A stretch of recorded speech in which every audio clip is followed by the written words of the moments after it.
शुभ संध्या प्यारे अभ्यर्थियों, good evening. स्वागत है आप सभी का सक्सेस पॉइंट इंडिया चैनल के जीके क्विज कार्यक्रम में। कैसे हैं आप सभी? उम्मीद है कि आप सभी बढ़िया होंगे और बेहतर से अपनी स्टडी को कंटिन्यू किए होंगे, आराम से पढ़ रहे होंगे।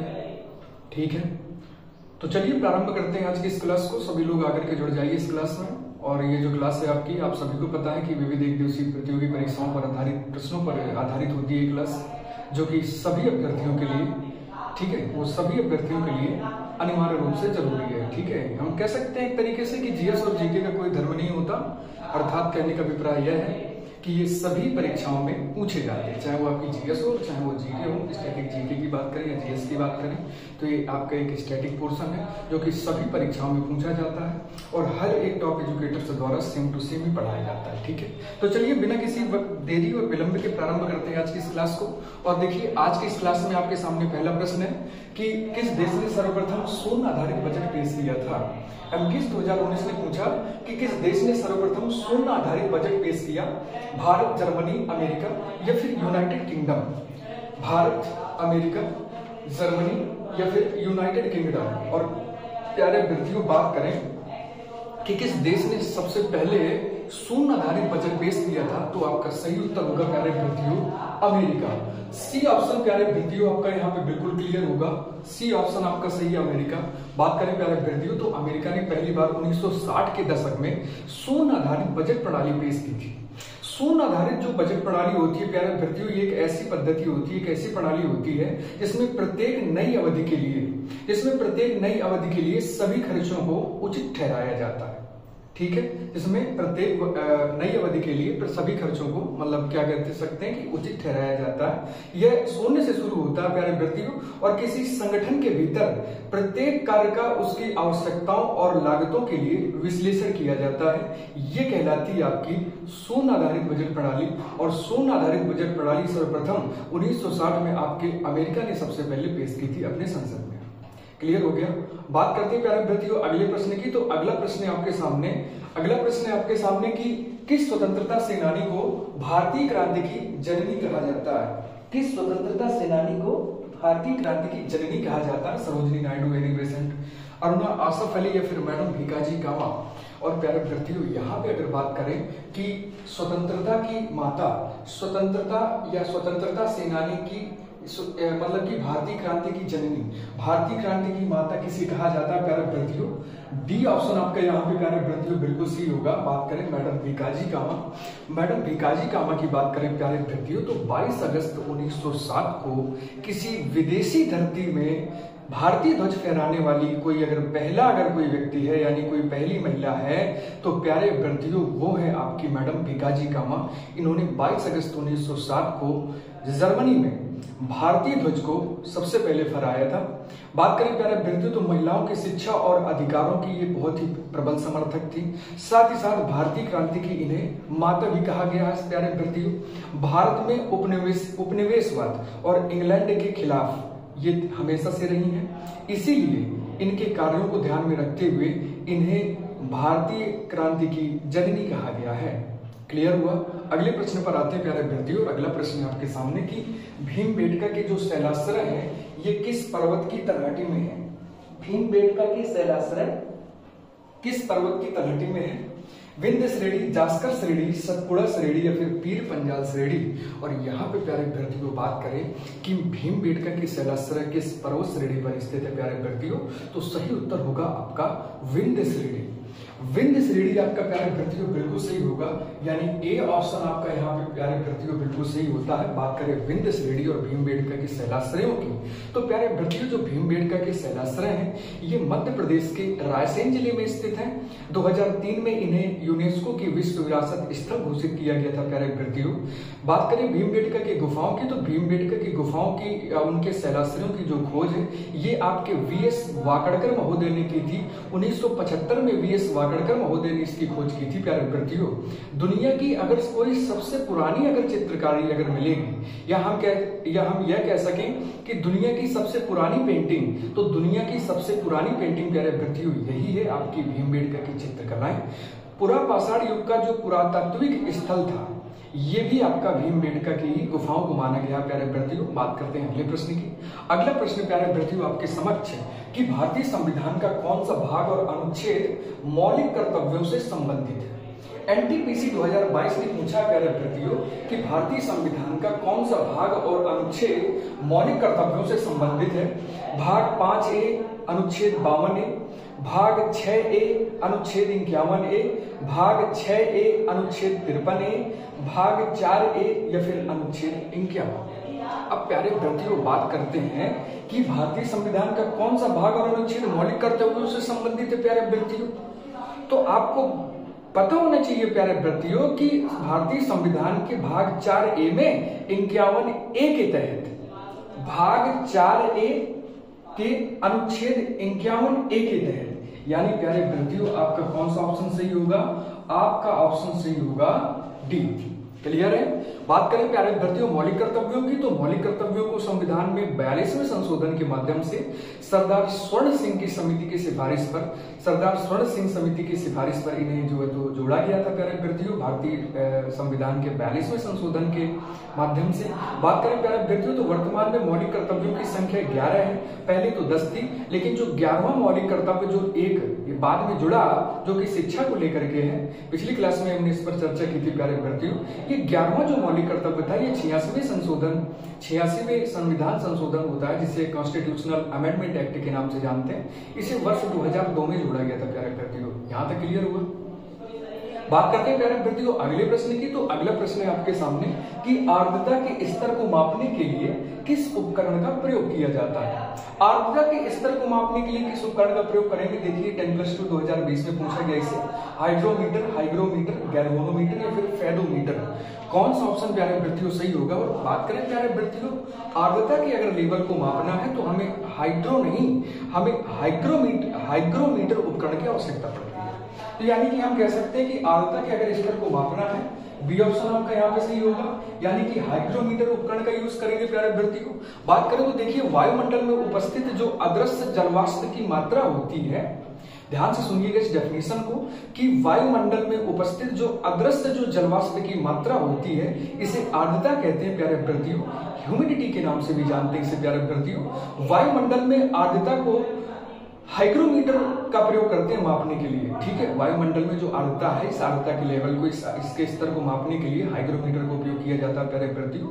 वहीं प्यारे अभ्यर्थियों बात करें अगर हाइड्रोमीटर की, तो हाइड्रोमीटर को नापने के लिए हाइड्रोमीटर का उपकरण का जो प्रयोग करते हैं प्यारे अभ्यर्थियों, ये द्रव के आपेक्षिक घनत्व को मापने के लिए आपके हाइड्रोमीटर का प्रयोग किया जाता है प्यारे अभ्यर्थियों। वहीं जो गैल्वेनोमीटर है प्यारे अभ्यर्थियों, वो सर्किट में जो विद्युत धारा होती है, सर्किट में विद्युत धारा के मापन को पता करने के लिए प्रयोग करते हैं प्यारे अभ्यर्थियों। आपका जो गैल्वेनोमीटर होता है ये आपके बिल्कुल एमीटर की तरह कार्य करता है प्यारे अभ्यर्थियों। वहीं बात करें फेदोमीटर का इस्तेमाल, तो फेदोमीटर का जो प्रयोग होता है प्यारे अभ्यर्थियों, वो महासागरीय गहराई को मापने के लिए इसका प्रयोग किया जाता है। यहां तक क्लियर हो गया? बात करते हैं प्यारे अभ्यर्थियों अगले प्रश्न की। तो अगला प्रश्न प्यारे अभ्यर्थियों आपके सामने कि देश के सभी निवासियों की आय क्या कहलाती है। देश के सभी निवासियों की आय क्या कहलाती है? प्रति व्यक्ति आय, सकल आय, कुल आय या फिर इनमें से कोई नहीं।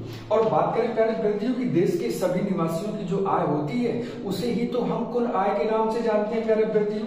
सी ऑप्शन यहाँ पे सही करिएगा, कुल आय। कुल आय के नाम से जानते हैं प्यारे अभ्यर्थियों। बात करें तो जो राष्ट्रीय आय होती है, इस राष्ट्रीय आय का मतलब होता है कि एक देश के सभी सामान्य निवासियों द्वारा एक वर्ष की अवधि में अर्जित कुल आय। बात समझ में? एक बार फिर से दोहरा रहा हूं, एक बार रिपीट कर रहा हूं कि एक देश में सभी निवासियों द्वारा एक वर्ष की अवधि में अर्जित कुल आय, एक बार में कितनी आय। ठीक है, यानी कि हम इसको इस तरीके से कह सकते हैं कि राष्ट्रीय आय बराबर उपभोग प्लस निवेश। उपभोग प्लस निवेश, उपभोग और निवेश का जो योग होता है ये आपका राष्ट्रीय आय कहलाता है। और ये जो राष्ट्रीय आय है इसी को हम जानते हैं कुल आय के नाम से। यहाँ तक क्लियर हुआ प्यारे अभ्यर्थियों? बात करते हैं अगले प्रश्न की। तो अगला प्रश्न प्यारे अभ्यर्थियों 7वां क्वेश्चन की भारत का सबसे बड़ा डाकघर कहाँ स्थित है। सीजीएल 2019 ने पूछा इसे। बेंगलुरु, चेन्नई, मुंबई, हैदराबाद कहाँ पर स्थित है प्यारे अभ्यर्थियों? तो बात करें प्यारे अभ्यर्थियों तो जो आपका भारत का सबसे बड़ा डाकघर है, ये सबसे बड़ा डाकघर प्यारे अभ्यर्थियों पोस्ट ऑफिस आपका मुंबई में स्थित है। बात करें सबसे बड़े डाकघर की प्यारे अभ्यर्थियों, तो भारत का सबसे बड़ा जो डाकघर है इसकी स्थापना, ये जो सामान्य डाकघर है ये आपके मुंबई में स्थित है। बात करें इसकी स्थापना की, तो इसकी स्थापना 1794 में छत्रपति शिवाजी महाराज टर्मिनल में की गई प्यारे अभ्यर्थियों। बात करें प्यारे अभ्यर्थियों, अगर पुराने अगर थोड़ा सा अगर पास्ट में अगर पहुंचे तो 1774 ईस्वी में आपने पढ़ा होगा कि ब्रिटिश काल के दौरान वॉरेन हेस्टिंग जो कि बंगाल के पहले गवर्नर जनरल थे, तो वॉरेन हेस्टिंग द्वारा कोलकाता में सबसे पहले डाकघर की स्थापना की गई थी 1774 ईस्वी में। यहां तक क्लियर हुआ। अब बात करते हैं प्यारे अभ्यर्थियों अगले प्रश्न की कि उत्तर प्रदेश में लाल मिट्टी मुख्यतः कहां पर पाई जाती है? मिर्जापुर, झांसी, एटा, मैनपुरी, सीतापुर, बाराबंकी या फिर आगरा, मथुरा, कहां पर पाई जाती है प्यारे अभ्यर्थियों लाल मृदा? लाल बालुका या फिर लाल मिट्टी के नाम से जानते हैं, ये कहां पर पाई जाती है प्यारे अभ्यर्थियों? तो सही उत्तर होगा प्यारे अभ्यर्थियों यहाँ पे आपका ए ऑप्शन, मिर्जापुर, झांसी। मिर्जापुर, झांसी जो है प्यारे अभ्यर्थियों मुख्यतः लाल मिट्टी के जो है तो लाल मिट्टी के नाम से जाना जाता है इस क्षेत्र को प्यारे अभ्यर्थियों। बात करें तो लाल मृदा जो है ये आपके दक्षिणी प्रयागराज में झांसी, मिर्जापुर, सोनभद्र, चंदौली, इन जिलों में प्यारे अभ्यर्थियों लाल मृदा मिलेगी आपको। इस मृदा का जो निर्माण है प्यारे अभ्यर्थियों, इस मृदा का निर्माण बालुका में लाल विंध्य के चट्टानों के टूटने से हुआ है। ठीक है, जो लाल विंध्य के जो चट्टान है, विंध्य के जो लाल चट्टाने हैं, इनके टूटने से इस लाल मृदा का प्यारे अभ्यर्थियों जो है तो लाल मृदा अस्तित्व में आई है आपकी। इसमें बात करें प्यारे अभ्यर्थियों मृदा में, तो इस मृदा में जो नाइट्रोजन है, फास्फोरस है, चूना है तथा जो जैविक तत्व है, इन जैविक तत्वों की कमी पाई जाती है। और जो लोहे के जो अंश होते हैं, यानी कि जिन्हें हम लौह अंश, जो लौहांश या फिर लौह अयस्क के नाम से जानते हैं, इनमें लोहे के अंश की अधिकता प्यारे अभ्यर्थियों प्रमुख रूप से पाई जाती है। और यही कारण होता है प्यारे अभ्यर्थियों की फेरस की सबसे ज्यादा उपस्थिति के कारण इस मिट्टी का जो रंग होता है वो आपका लाल हो जाता है। क्लियर हुआ प्यारे अभ्यर्थियों? बात करते हैं अगले प्रश्न की। तो अगला प्रश्न प्यारे अभ्यर्थियों जो कि यूपी स्पेशल से रिलेटेड है कि 2013 की जनगणना के अनुसार उत्तर प्रदेश की कितनी प्रतिशत आबादी ग्रामीण क्षेत्रों में निवास करती है? यूपीपीएससी 2018 ने पूछा था इसे कि 2013 की जो जनगणना हुई उसमें उत्तर प्रदेश की कितनी प्रतिशत आबादी ग्रामीण क्षेत्रों में निवास करती। तो सबसे पहले तो प्यारे अभ्यर्थियों में पता होना चाहिए कि उत्तर प्रदेश में लोगों की आबादी ही कितनी है प्यारे अभ्यर्थियों। तो जनगणना जो 2013 की हुई प्यारे अभ्यर्थियों, इस 2013 की जनगणना के अनुसार उत्तर प्रदेश की जो कुल जनगणना का जो प्रतिशत था वो लगभग जो है तो 77.73%, इतना भाग तो ग्रामीण क्षेत्र में निवास कर रहा था। हम एक बार फिर से दोहरा रहे हैं कि 77.73% भाग, 77.73% भाग। देखिए आपका डी ऑप्शन यहाँ पे सही होता है प्यारे अभ्यर्थी। बात करें तो देखिए उत्तर प्रदेश की जो कुल जनसंख्या है इसकी अगर हम बात करें प्यारे अभ्यर्थियों तो 15,53,17,278 लोग हैं। ठीक है, इनमें से ठीक है मतलब कि ये वो जनसंख्या है जो कि ग्रामीण इलाके में निवास करती है प्यारे अभ्यर्थियों। ठीक है, आपकी 15,53,17,278 जो संख्या है, इतनी संख्या उत्तर प्रदेश की कुल जनसंख्या में से इतनी जनसंख्या ग्रामीण परिप्रेक्ष्य में निवास करती है प्यारे अभ्यर्थियों। ठीक है, जिसमें से अगर पुरुषों की अगर जनसंख्या की बात करें प्यारे अभ्यर्थियों तो पुरुषों की जो जनसंख्या होती है वो आपकी 8,09,92,975 के आसपास है, 995 के आसपास है प्यारे अभ्यर्थियों। तो वही महिलाओं की अगर संख्या की बात करें, महिलाओं की जनसंख्या की बात करें प्यारे अभ्यर्थियों तो महिलाओं की जो जनसंख्या है वो 7,43,24,283 है प्यारे अभ्यर्थियों। ठीक है, यानी इतनी जनसंख्या महिलाओं और पुरुषों की अभी भी ग्रामीण क्षेत्रों में निवास कर रही है उत्तर प्रदेश में। सॉरी, बात करते हैं प्यारे अभ्यर्थियों अगले प्रश्न यानी करंट अफेयर की कि 18वीं लोकसभा के प्रोटेम स्पीकर के रूप में किसने शपथ ली है? गिरिराज सिंह, भर्तृहरि मेहता, राजनाथ सिंह या फिर भूपेंद्र यादव। अभी हाल ही में किसने 18वीं लोकसभा के प्रोटेम स्पीकर के रूप में शपथ लिया प्यारे अभ्यर्थियों? तो बात करें तो देखिए राष्ट्रपति द्रौपदी मुर्मू द्वारा भर्तृहरि मेहताब को अभी हाल ही में, ठीक है, अभी हाल ही में 18वीं लोकसभा के पहले सत्र के लिए शपथ दिलाई गई प्यारे अभ्यर्थियों। बात करें प्यारे अभ्यर्थियों तो 26 जून को लोकसभा के अध्यक्ष का चुनाव किया जाएगा। आगे आने वाली आगामी जो डेट है हमारी 26 जून को लोकसभा के नए अध्यक्ष का चुनाव किया जाएगा तथा 27 जून को दोनों सदनों की जो संयुक्त बैठक होगी उस संयुक्त बैठक में राष्ट्रपति का संबोधन किया जाएगा, जिसमें से अभी हाल ही में संसद के पहले सत्र को चलाने के लिए प्रोटेम स्पीकर के रूप में, यानी प्रोटेम स्पीकर का मतलब है कि अभी कोई मतलब स्थायी नहीं है, प्रोटेम स्पीकर का मतलब होता है अस्थायी अध्यक्ष, तो अस्थायी अध्यक्ष कह सकते हैं हम, तो अस्थायी अध्यक्ष के रूप में भर्तृहरि मेहताब को शपथ दिलाई गई। क्लियर हुआ प्यारे विद्यार्थियों। बात करते हैं आज के अंतिम और लास्ट क्वेश्चन की कि भारतीय सेना के अगले उप प्रमुख कौन होंगे? एनएस राजा सुब्रमण्यम, उपेंद्र द्विवेदी, पीएस राजू या फिर इनमें से कोई नहीं। और प्यारे विद्यार्थियों इसके एक बार स्क्रीनशॉट लीजिएगा। बात करें प्यारे विद्यार्थियों तो ए ऑप्शन आपका यहाँ पे सही होगा। एनएस राजा सुब्रमण्यम को भारतीय सेना का अगला उप प्रमुख चुना गया प्यारे विद्यार्थियों। ठीक है, जो आपके एनएस राजा सुब्रमण्यम थे इन्हें भारतीय सेना का अगला मतलब कि अगला उप प्रमुख नियुक्त किया गया है। सरकार ने इस पद पर उनकी नियुक्ति को मंजूरी भी दी है प्यारे विद्यार्थियों। वह वर्तमान में सेना की मध्य कमान का नेतृत्व कर रहे हैं और लेफ्टिनेंट जनरल उपेंद्र द्विवेदी का स्थान ग्रहण करेंगे। और बात करें प्यारे विद्यार्थियों इनकी नियुक्ति की, तो इनकी जो नियुक्ति होगी प्यारे विद्यार्थियों वो जुलाई के पहले सप्ताह के अंदर अंदर इनकी नियुक्ति हो जाएगी। यहाँ तक क्लियर हुआ प्यारे विद्यार्थियों। बात करें प्यारे विद्यार्थियों आज के सवाल कार्यक्रम की, तो आज के सवाल कार्यक्रम में बात करें तो इससे पहले कि पिछला क्वेश्चन की बात करें अगर, तो पिछला क्वेश्चन हमने पूछा था यानी कि पिछली वाली क्लास में यहाँ पे मैंने पूछा था आप लोगों से कि खेलो इंडिया पैरा गेम्स 2023 के शुभांकर यानी मस्कट का क्या नाम है, और इसका सही आंसर होगा प्यारे विद्यार्थियों उज्ज्वला। उज्ज्वला की बात करें प्यारे विद्यार्थियों तो छोटी गौरैया जो होती है इसको उज्ज्वला नाम देकर के भारतीय खेलो इंडिया पैरा गेम्स 2023 की मतलब का शुभांकर बनाया गया। बात करें प्यारे विद्यार्थियों सही जवाब देने वालों में से, तो सही उत्तर देने वालों में से आपकी आरती सिंह बने, और इसके बाद है आपके तीन दोस्त, इसके बाद में नाम आता है रेशमा देवी का, बाद साथ ही साथ सही जवाब दिया है बारवेन सिंह ने, प्रिंस गुप्ता ने और छोटी रानी ने। प्यारे विद्यार्थियों आप सभी को बहुत बहुत धन्यवाद और बहुत बहुत शुभकामनाएं। बात करें प्यारे विद्यार्थियों वहीं आज के सवाल कार्यक्रम की, तो आज का प्रश्न है आपके सामने कि जो काला सागर है, काला सागर निम्न में से किस देश की सीमा को छूता है? जो काला सागर है ये निम्न में से किस देश की सीमा को छूता है? पोलैंड, यूक्रेन, हंगरी या फिर सर्बिया? और प्यारे विद्यार्थियों सही जवाब आप हमें करिएगा कमेंट के माध्यम से।